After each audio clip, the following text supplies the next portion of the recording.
Hey everyone, welcome back to Work Right with Rich, the show where we get into the honest, unfiltered side of what it really takes to make work, well, work.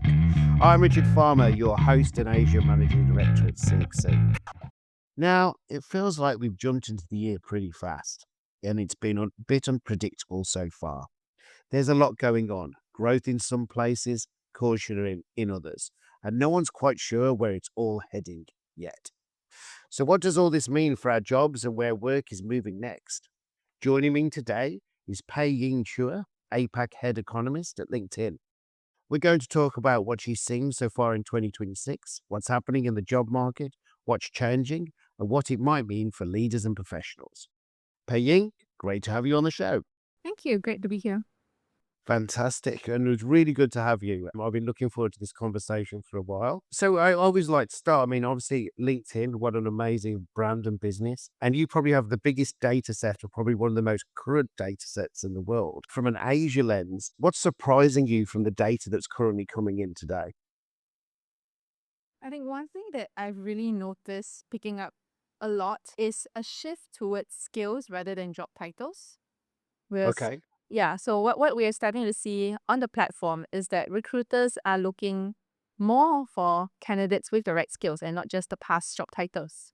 And at the same time, candidates themselves are also starting to showcase skills more. And Right. towards how do I build a portfolio of skills rather than a portfolio of previous jobs or a portfolio of previous degrees. And to me, I think that signals a big shift in the way we think about the labor market. Yeah. Yeah. And Yeah. that no, and that's actually especially important right now because we see a lot of rapid change going on in the types of skills that are needed. We see a lot of transformations of jobs currently because of new technologies that are being adopted. So, with all of this in mind, I think skills really are the currency of the future workforce. Right. So, and you've mentioned this before in other articles you've done, which I'm an avid reader of, by the way. Um, and you're saying that skills required jobs, they're changing rapidly. So do you think we are witnessing the slow death of the traditional career path? Is it going to be a new way of hiring people that we'll see? Yeah, I think increasingly we've already started to see careers over the years, over the decades, they've gotten a lot less linear than they used to be. In the previously careers were very, I guess, very straight. You went to school, you got a job, you got promoted, you continued working, maybe you changed roles, you continued climbing the same ladder. But what we see now is that career paths are no longer so linear. They are they are increasingly dynamic. They're increasingly uh, curvy. You go to school, you get a job, you might take a break, you might go back to school, you might pivot to a different industry, maybe start a side hustle, and all of those things that come in with the changing mindset of what a career is or what work is really. Yeah. I mean, we're definitely seeing that change from a CXC lens as well, like the rise of portfolio clears or fractional work. We've had some fractional executives on there. And from being a recruiter myself, you said searching job titles, but now is it that the job titles are also broad, that they don't actually say what the person's doing? Is that why you think people are looking at the skills? Or is it just that companies just need that specific skill set they're coming into? So I think it's just the pace of change that's going on. So for example, when we look at LinkedIn's data, we find that about 20% of jobs that are being hired for in Asia Pacific right now, uh, these job titles actually did not exist in 2000. Really? Correct. So 20% of people being hired today, they are going to jobs that didn't exist in 2000. Jobs like content creator, digital marketing specialist, social media manager, data scientists even. These are roles Mm. that didn't exist. And so No, I they didn't. think that's really what's driving the change because fundamentally trend is going on so quickly. And therefore, you can't just look at the title anymore because titles change. But skills, they stay with a person. Yeah, yes, they do. So does this mean, and this is probably going a bit tangent, but maybe just dig deeper on this, is also how people present themselves on LinkedIn as a platform needs to change. in terms of do they need to highlight these skills to be noticed? Or is it the way that a company looks at how they want to bring in their talent needs to change as well? All of that needs to change. So, individuals, we see individuals starting to signal skills more and more on the platform. Also, not just skills, but starting to signal experiences other than work, Mm, volunteer experiences, side projects, and we see people posting more and more about their interests, what they do outside of work, maybe what new skill they have learned or what new course they've taken. We see all mm. of it coming in. Yeah, I've definitely seen a rise in that myself. I mean, for me, when I was doing executive search, we obviously worked with senior execs, but I said, what you actually need to present is not just a CV, but a portfolio of what you've done. People want to know about the person, the you, right? So all how we kind of want to integrate with different people. So what have you done outside of work, your career path, all these different things. So I think that's a clear thing. So if you're looking at APAC as a whole at the moment, and obviously there's a lot of fluctuation in the world, right? And obviously, as an economist, you must be looking at going, you see the oil prices going up, you see, different things happening. So from an Asia lens, where do you think, we're going to be going for Q2, maybe Q3 and beyond? Where do you see the kind of trends happening? Oh, that's a very big question because there's so many different things that could happen. Yeah. One Sorry. Well, I one wanted to ask one it. thing that we've learned, one thing that the past couple of years has really taught us is that there is no, I think there's no like certainty. There's no, Mm, things change and things can change and things can change very, very fast. So for me, I think the biggest lesson really is about agility. It is about being willing to adapt as things change. And from a career perspective, quite often that takes on a skills lens. That means being willing to learn new skills when needed, mm. relearn new skills, and unlearn things that might not be relevant anymore. Yeah, great advice. So the certainty is uncertainty, and be agile as much as we can, right, in the current market. And just some advice, because we have a lot of leaders that listen to the show. Like, it, I mean, obviously you've got your data set at LinkedIn, but for leaders, how do they stay on top of the information? Because we see so many headlines today. If you react to the headline, what would your be advice of where they could be finding the right data? Where can they make those informed decisions? So I think definitely it's always important to, have different sources of information. Mm, And that's not just look reading different, so part of it is reading different like newspapers, for example, or different publications. And it's also having diverse networks, because a mm. lot of times we get information from the people that we interact with. And that's why I think networks are very powerful, because when you have a diverse network, a network that gives you perspectives from different parts, then that's where you can piece things together and start to see the bigger picture. Yeah. I agree. I think networking is all important, especially when you start talking to people from different sectors, because they have different leverages. At the moment, obviously, oil and gas sector, I've got friends working it. They're talking about the price of oil, how ships are being moved, all these things, but they all have a knock-on effect. There's also like a domino effect about is how we go in. So I think that it is really interesting, and staying on touch of different news forms. Don't just read one is always a key piece. But I always say to, like, if you are a recruitment company, you are a business, speak to the candidates, speak to the clients, find out what they're doing, what's different and what's new. So if we just take a step back and look at the actual APAC job market, and what things are actually happening. You've mentioned that people are looking now at skills rather than job titles, which is a massive shift. We are seeing an uptick in, like, jobs being posted, if you look at a lot of the datas, but the market still seems quite flat at the moment. So is there any areas that you feel what are making the organizations hesitate? Is it that they're not understanding what skills they need? Is it that they're looking at it from a different lens? I think, whenever things change, it takes time for organizations to adapt and figure out how they change their strategies accordingly. So I think Mhm. that's where we are now. We're in this transition phase. We're in this transition phase of jobs. being transformed and jobs being changed. So organizations need to adapt accordingly. They need to rethink what their business is going to be like. They need to rethink how they're going to train their workforce. They need to rethink how they're going to deploy their workforce. And Mm. all of these kind of strategizing, it takes time. So what we're seeing now, I think, is a lag between the adoption of new technologies, understanding what these technologies can do, understanding how do I adapt the business around this, and therefore, what do I do then in terms of the hiring front? Who do I hire for? What skills do I need? So I think we're at that transition point right now. Yeah, we're in that kind of major transition.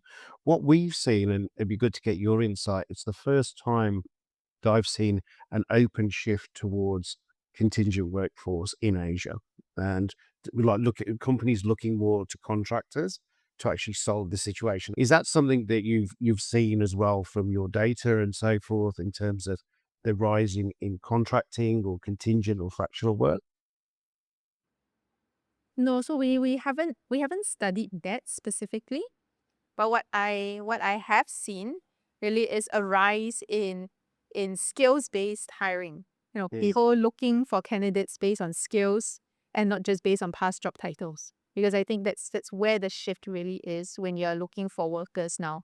You need to find someone who's got the right skills for the job that you need. Yeah. And you mentioned the skills like content creator and so forth that came through, but is the skills that have come in the last like 12 months that is completely new? Is there top job titles that no one knows about? I mean, obviously you've got prompt engineers and a few different things, but have you seen any new ones that are coming up within the LinkedIn platform? I don't know if you'd call them new, but what we've actually found is that with the emergence of AI technology, we see Mm. that a large number of new jobs have actually been created. So jobs like AI engineer, data annotation, forward deployment engineers, a lot of these Mm. there's an increasing number of hires that are happening into these roles because of the adoption of AI. Yeah. To me, what's actually most interesting when I think about this like whole AI space and AI skills, what we've done is we've split AI skills into two broad categories. One is AI engineering, and the other is AI literacy. So AI engineering skills are the technical skills needed to build the tools of the AI tools. And Hmm. these include skills like large learning modeling, include skills like machine learning and algorithm mapping. So those are the technical skills. And what we have found is less than 1 to 2% of the workforce are actually having these skills. So less than 1 to 2% of the workforce are AI technical engineering skills. Right. And that is Okay. to be expected because AI engineering in and of itself is a niche area. It's important, but it's just a very small part of the workforce. Hmm. What we see going into the future is the rise of AI literacy. And we've already seen AI literacy, as a skill set increase in prevalence like 60 to 70% over the years. And that Right. tells us that it's becoming more important not to know the specific AI engineering skills, but more so of knowing how to apply AI tools, how to use AI tools in a way that's responsible, in a way that's effective, and in a way that brings out the best of human judgment and discernment. Mm. I think that's a really good insight. I think the AI literacy, I think we've all started using from ChatGPT to arrange a holiday to how you use it in your day to day, but also how you can adopt it into your business, which is, I suppose the literacy part of using between Copilot to using, ChatGPT. One of the things we've seen is many companies talk about AI. I haven't seen, and we speak to companies every day, companies that have really adopted it to either A, save a large amount of money, or B, to create a lot of money. It's more about they've adopted it to either kind of ease a certain burden or skill set or to ease some kind of administration component. How we've adopted it yet is really kind of is going to be key. I think, and how it will be adopted to expand roles. I believe it should be a tool for people, not to take roles. But do you see, you know, from your lens as an economist, is there going to be roles that will disappear because, or are going to be the most impacted because of the AI trends that you're seeing coming into, probably into even LinkedIn, because you'll see certain roles not advertised as much anymore, or they're going to be changed. Have you seen any of those clear areas? So what we did, we did an analysis where we looked at every skill and we classified it as a skill that's either replicable by AI or a skill Mhm. that's complementary to AI, meaning, if you have this skill, it's a good fit to be used together with AI. And then we took every job and we looked at what skills were needed for every job. Wow. Yeah. And what we found actually is that while there's definitely a spectrum, right? So some jobs will have a larger proportion of AI replicable skills and smaller proportion of complementary, and some jobs will have the vice versa flip side. But what we found was that there wasn't a single job that was fully comprised of only AI replicable skills. I Right. think that was a very, very key finding, because what that tells us is like there is no single job that is only composed of skills that can be done fully by AI. So yes, Right. some parts can be done, but not the entire job. An implication of where I see this going, therefore, is that jobs themselves will the nature of the jobs will change. And maybe as the nature of the job change, the name of the job, the title of the job may change to better reflect what the job is. But the job itself will not completely disappear. It will evolve. That must have been a big study. Did you do that globally for LinkedIn, or was it just for Asia? It was a global Yeah, study. it was a global study. This was a global study. Yeah, I'd agree with that. I think what it should do is a lot of AI is alleviate some of the manual tasks that we do, but to focus on more strategic thinking and more ability to do other parts of the role. If we In the report we published a list of skills that are AI complementary. And Mhm. one thing that's very notable about these skills is that at the heart of them, a lot of them are very human centric. So skills, the examples of these skills include leadership, empathy, problem solving, judgment, creativity. These are skills that are very uniquely human, and they are also things that are not as easy to be replicable by an AI, because it requires context, and it requires like connecting the dots Mm. between different threads. Yeah, yeah. I totally agree with that. I think that's the piece is that we can talk about AI, but it still has to be done. It still has to be implemented. It still has to a structure around it. It still needs guardrails as well. So, as you mentioned, like the roles that are coming out today, like I've got three small children, and you're like, well, what will the world be like when they're older? What career path should they take, right? And I suppose you probably get asked a lot of advice by parents and people saying, "Oh, what should people be doing these days for their future career?" Do you have any answers for them, or do you often just say, "I don't know"? Yeah, I mean, I became before I became an economist, I was a data scientist.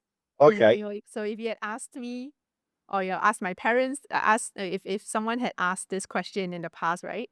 I'll be like, if you asked it before 2000, my job didn't exist before 2000. Data Yeah. scientist didn't exist before 2000. So really, there is no way, no one has this, no one's got the perfect crystal ball of what's going to happen.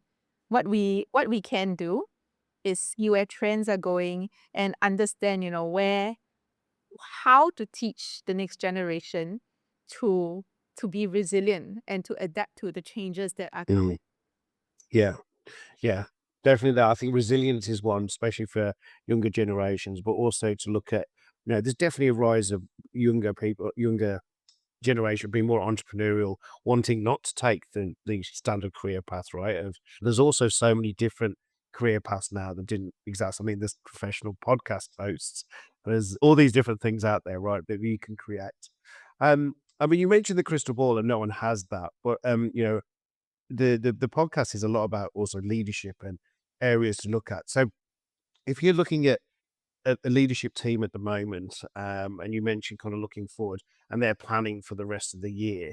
What would you, or maybe you've already done this for the LinkedIn teams, to think, okay, what should they you encourage them to be rethinking about their talent for work, but also maybe looking at their strategy? What advice would you be giving?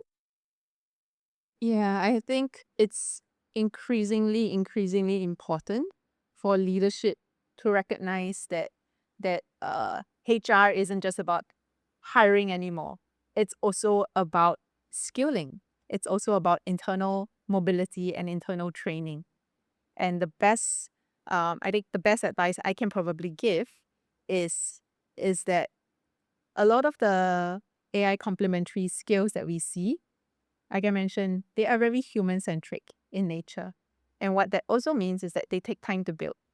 You can't just sit through a 3-day course and expect to have learn everything about leadership, because that's not how leadership is learned. Mm, Leadership is learned through experience. And therefore, I think the best advice I can give is for uh is for company leaders to think about, how do I groom the next generation? How do I give them the experiences that are needed so that they can learn these important skills mm, that take time to build?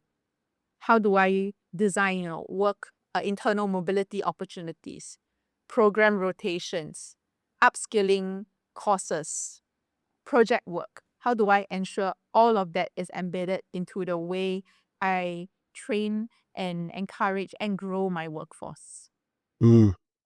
Yeah, I think that is key, because you're not gonna be able to bring some of this talent, sorry, not the talent, but the skills into the business in time. So you're gonna have to build it yourself. You're gonna have to look at people. And as you mentioned, you went from data scientist to economist.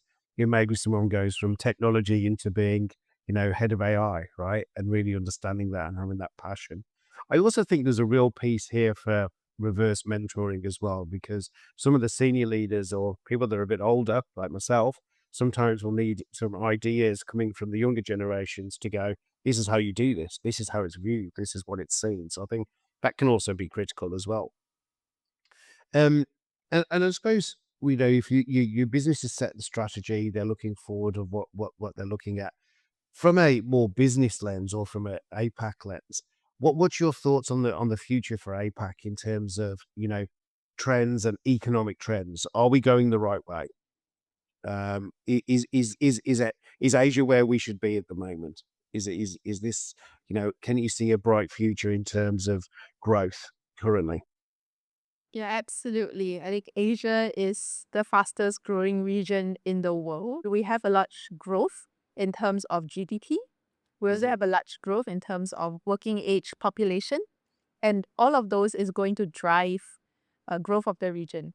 On top of that, there's also a high level of digital literacy Mm, and increasingly established infrastructure. I really think, like, if you're looking for pockets of growth in the world, Asia is it, because Asia is growing in terms of productivity and growing in terms of people, and mhm. therefore growing in terms of business opportunity. Yeah. Yeah, we've definitely seen that. We've seen it. So in our business, where we've seen, not to just pinpoint countries, but we've definitely seen more interest, because from our lens, we see, businesses from the US, Australia, Europe coming into Asia and the countries that they're looking at. And that kind of seems Philippines it keeps coming up from a growth perspective in terms of skill sets as well. The technology skill sets have grown, also engineering. We've seen Malaysia as being the location for a lot of those GCCs or outsourced areas from North Asia, but also EMEA. But then also India is a self-perpetuating economy now. We're seeing deals done inside India for India and so forth. And Singapore, we still see some growth, but it's been kind of flat. But it'd be great to see, the investment coming back in from like kind of businesses. But from a LinkedIn lens, have you seen any rise in terms of what I think we've not been seeing is that kind of startup, the businesses, hyper growth businesses coming into Asia and growing at that scale, or even local ones like you've seen the unicorns like Grab and so forth. Has LinkedIn, 'cause you obviously see kind of trends and hiring trends. is there an influx of startups or, private equity backed businesses growth, or are you seeing larger businesses kind of doing any kind of kind of purchases, or is it a sector that's growing faster than the other sectors? Is there anything there paying that you've seen from a trend perspective? Yeah. So we studied expansion of companies Mm, into countries outside of their HQ.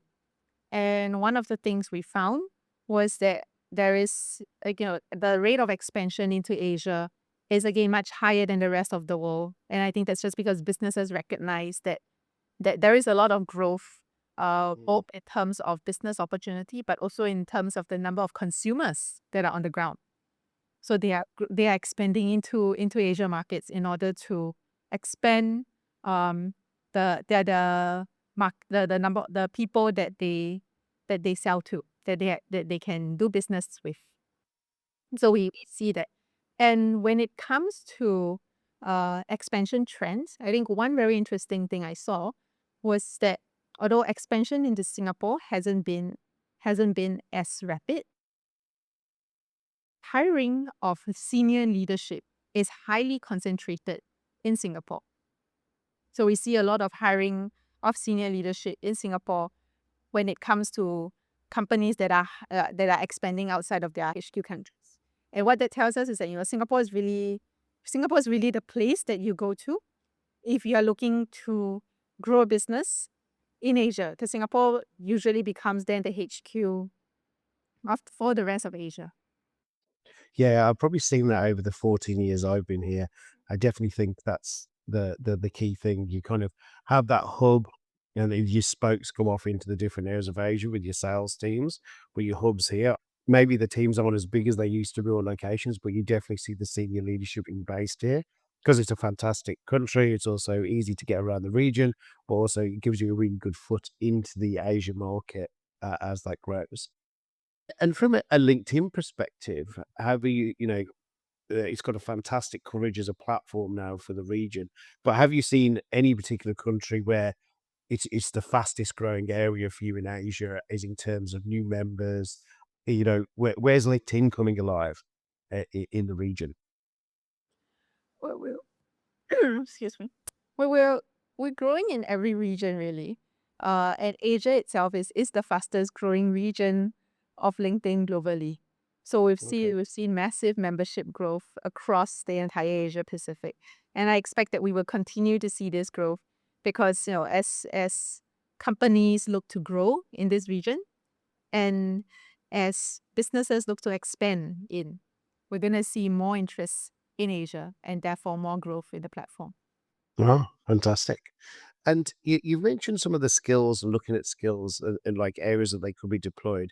Um, is there are we seeing any particular skill, I suppose, that's most in demand at the moment? What's the one that's coming to the top that's, everyone's talking about? It's probably the most demand skill for the region. Yeah, we're seeing AI literacy just appearing on top of a lot of lists that we study. Okay. We recently looked at a list called Skills on the Rise. I'm happy to send details over Yeah. the list themselves. But what we saw was that AI literacy is really, really gaining traction because increasingly people understand that they need to know how to use AI tools. They need to be literate in using AI tools, and Mhm. therefore we see a lot of push towards AI literacy. And are you seeing with this AI literacy, are you seeing certain sectors of the market adapting better than others? Obviously, technology companies probably lead the four, but is it sectors? Because we work across multiple sectors, and obviously businesses, some of them are a bit laggards when it comes to technology. Other ones are running ahead and really doing that. Are you seeing any trends around that area? And we're actually seeing the rise of AI literacy and the rise of AI adoption across all sectors that we study. Because AI itself, it's a general purpose tool. So it can do a lot of things, and therefore its impact is broad and across the entire economy. Like we're seeing it's not just isolated to tech or finance, it's really across all sectors that we study. Education, manufacturing, administration, like you name it, it's there. Yeah, so it's kind of going across all different sectors, but it's rising across all those different things. And you mentioned it before in terms of the skills, like people are looking for skills. You'll be seeing in the media that there's a skills shortage or a talent shortage. But from the data, is it a talent shortage or is it a skill shortage that we're seeing? Do you think that's the gap? I mean, it's effectively the same thing, right? Because if you have a shortage of skills, you therefore have a shortage of talent because talent are skills. So I think in that sense, it's the same thing. And I think like in terms of skills, what we are seeing is there's a shift in the types of skills that are needed. And some skills just take time to build. So that's probably some of what we are seeing manifest right now. Yeah. Okay. And so we've kind of covered, we've got the strategy of your business, looking at obviously reskilling, giving people the areas, the fact that we're searching more on skills rather than job titles. So that's bringing the business forward. I think Asia's particularly well positioned to the future of work, which is like we've got the people, the talent, we've got the growth, which is really good to hear, especially if you're living in Singapore or the Asia region. But is there specific economies that you do think that are better positioned for this growth in Asia? And is there any that you think that may fall behind? I actually think every economy is positioned to take advantage of the growth that's coming. It's a matter of where the growth is going to be because there are whenever there's change, there's a lot of opportunity.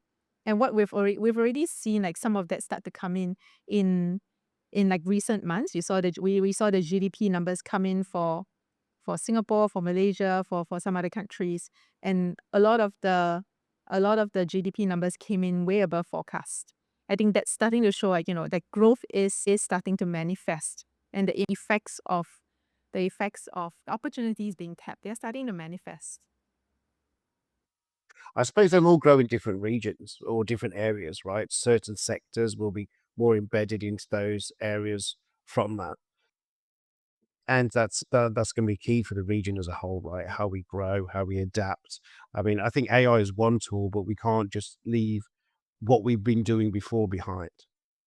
I think there's still the day to day. There's still things that you've done before that you'll need to keep on doing as a business. From a LinkedIn perspective, obviously they're launching new products. Still looking at from a recruitment perspective. What's the conversations on in the LinkedIn boardroom about what they're looking to do differently at the moment? Well, I mean, I can't comment on conversations in the LinkedIn boardroom. I'm not in the LinkedIn job.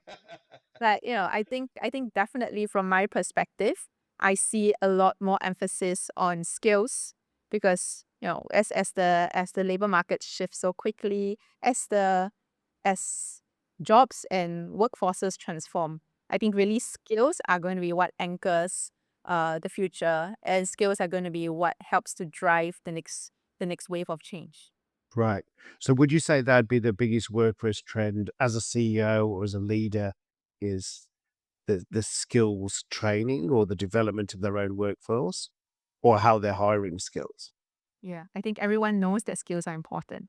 I think the challenge is always in the execution. It's always in the Yes. implementation because job titles are easy to optimize around. They are tangible, but skills are a lot more intangible. So it's and skills in human skills like creativity and empathy. Those are even more intangible. So I think a Mm. lot of the challenge moving forward is how to shift from strategy towards execution.